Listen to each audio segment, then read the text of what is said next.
আজই ডাউনলোড করুন আর এনজয় করুন আপনার পছন্দের শো। গানটা যে কাকুইয়ের গাওয়ার কথা ছিল সেটা আমিও পরে জানতে পেরেছিলাম, আর কাকুইকে দিয়ে অন্য আরেকটা গান গাওয়ার ব্যবস্থাও করে ফেলেছিলাম। তোমাদের দুই বোনের কারোরই এই গানগুলো গাওয়ার দরকার নেই। বলছি বৌদির দাঁত কেমন আছে রে? হাসির আবার দাঁতে কি হয়েছে? কালকেই তো দাঁত তুলেছে বলে আইসক্রিম খাচ্ছিল। তুমি গানটা গাইতে চাও না বলে ইচ্ছে করে শরীর খারাপ করেছ? ওয়াই আরশি? কেন কেন আমাকে আগে জোর দিয়ে বলনি যে তুমি গানটা গাইতে চাও না? কেন আমার সামনে তুমি ভালো সাজতে গেলে? আশি, আমি সব সহ্য করতে পারি, কিন্তু এইসব মিথ্যে ছলনা আমার হজম হয় না।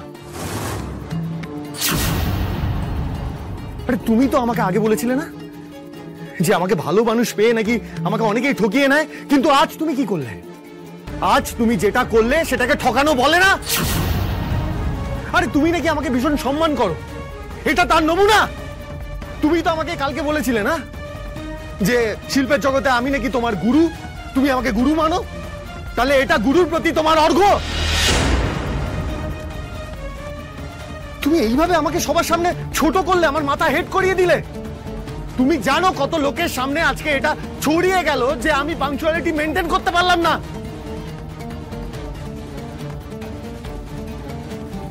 স্যার, আমি আপনাকে অপদস্থ করতে চাইনি স্যার। আপনি জানেন না কাল কি হয়েছে। কাল দিদি আমার কাছে এসে বলল যে আসলে গানটা দিদির গাওয়ার কথা। আপনি আমাকে রেফার করায় সুপ্রতিম বাবু দিদিকে ক্যান্সেল করে আমাকে দিয়ে গানটা গাওয়াবেন বলেছে। জীবনে প্রথমবার নিজের যোগ্যতায় দিদি একটা প্লেব্যাকের সুযোগ পেয়েছিল স্যার। আমি বুঝতে পারছিলাম না আমি কি করব, মাথা কাজ করছিল না। আর সেই জন্যে আইসক্রিম খেয়ে গলা নষ্ট করার বুদ্ধিটা খাটিয়েছিলে, তাই তো?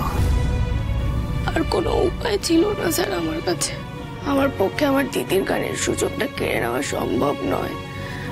আমি তো বলেছিলাম আপনাকে, আমার দিদি এই স্বপ্নটা নিয়েই বেঁচে আছে, আর সেই জন্যই। তোমার সমস্যাটা কি জানো? তোমার সমস্যাটা হচ্ছে তুমি মনে করো এই পৃথিবীতে একমাত্র তুমিই সব জানো, তোমারই সব বোধবুদ্ধি আছে, আর কারোর কিচ্ছু নেই। আরে তুমি কারোর সাথে কমিউনিকেট করো না, তুমি কথা বলার সুযোগটা পর্যন্ত দাও না, আলোচনা করো না ঠিক করে।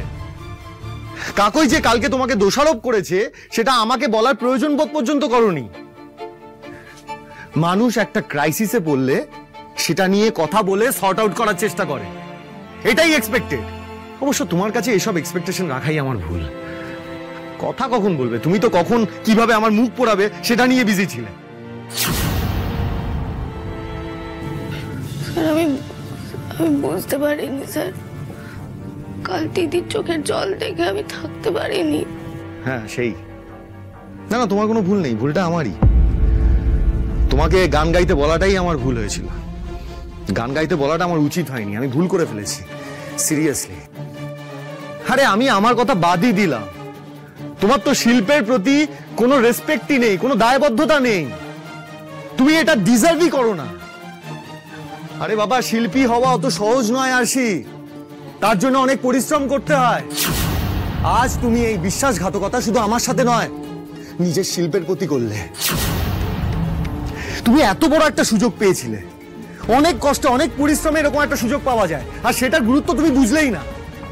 না না, তোমার দ্বারা কিছু হবে না, আমি ভুল ভেবেছিলাম। তুমি যে ভুল সেটা আমি জানতাম সাক্ষ্য, কিন্তু আমি বলিনি, কারণ আমি বলে তুমি তো অন্যভাবে নেবে কথাটা, সেই জন্য। হ্যাঁ, ওর গলাটা ভালো, নো ডাউট, কিন্তু শুধুমাত্র সুন্দর গলা দিয়ে জানো তো সাকসেসফুল হওয়া যায় না। তার জন্য অনেকটা হার্ড ওয়ার্ক লাগে, প্যাশন লাগে, যেটা ওর মধ্যে বিন্দু মাত্র নেই। এই এত কিছু না জানি হুট করে এত বড় একটা প্লেস ওকে দিয়ে দিলে না, এরকমই হয়। এমনি এমনি তো করিনি মধু, ভেবেছিলাম আশির গলা ভালো, ওর গলায় ইমোশন আছে, ও প্রমিসিং। এই শুধু শুধু নিজের দিদির ক্যারিয়ারের কথা ভেবে নিজের ক্যারিয়ার কেন নষ্ট করবে?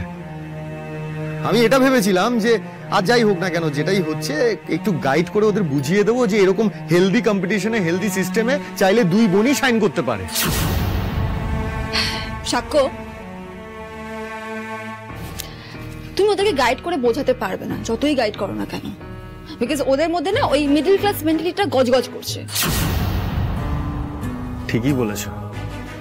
আরে আমি বুঝিনি একজন শিল্পীর কাছে তার শিল্প সত্তা প্রকাশ করার থেকে কি করে এসব সেন্টিমেন্টাল কাঁদুনি ইম্পর্টেন্ট হতে পারে সেটা আমার ধারণা ছিল না। আর এই যে হাসি, শুনে রাখো একটা কথা, গানটা যে কাকুইয়ের গাওয়ার কথা ছিল সেটা আমিও পরে জানতে পেরেছিলাম, আর কাকুইকে দিয়ে অন্য আরেকটা গান গাওয়ার ব্যবস্থাও করে ফেলেছিলাম। কিন্তু তোমাদের যা মেন্টালিটি না, যাকে তোমাদের দুই বোনের কারোরই এই গানগুলো গাওয়ার দরকার নেই। মধু, এরা কেউ গাইবে না। ঠিক ডিসিশন, একদম ঠিক ডিসিশন। এরকম মানুষগুলোর জন্য না আমাদের ইন্ডাস্ট্রির পুরো অ্যাম্বিয়েন্সটা পলিউটেড হয়ে যাবে। খুব ভালো ডিসিশন নিয়েছো। আমি বলছি শোনো, ফ্রেশ কাউকে একটা চান্স দাও। তোমার মাথায় কি এরকম কারণ নাম আসছে? থাকলে বলো, আমার এখন মাথা কাজ করছে না। কদিন আগে আমি একটা রিয়েলিটি শোতে একজন মেয়ের গান শুনেছিলাম, আমার ভালো লেগেছিল। আমি তোমাকে ভয়েসটা পাঠাচ্ছি, তুমি শুনে দেখো একবার না হয়। শুনে দেখার কিচ্ছু নেই মধু, তুমি ওর সাথে যোগাযোগ করে সুপ্রতিমের কাছে পাঠিয়ে দাও। ভালো হোক বা খারাপ, গানটা সেই গাইবে।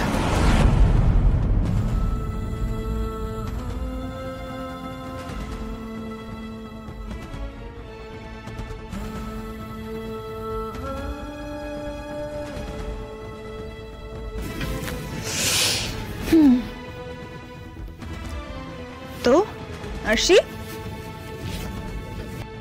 কি করলে বলো তো এটা? শুনে তো বলো সাক্ষ্য কি বললো। তোমার দিদির জন্য একটা গানের ব্যবস্থা করেছিল, কিন্তু তোমার জন্য সেটা হলো না। Sad. নিজেও ডুবলে, নিজের দিদিকেও ডুবিয়ে দিলে। যাই, আমি নতুন মেয়েটাকে কল করি।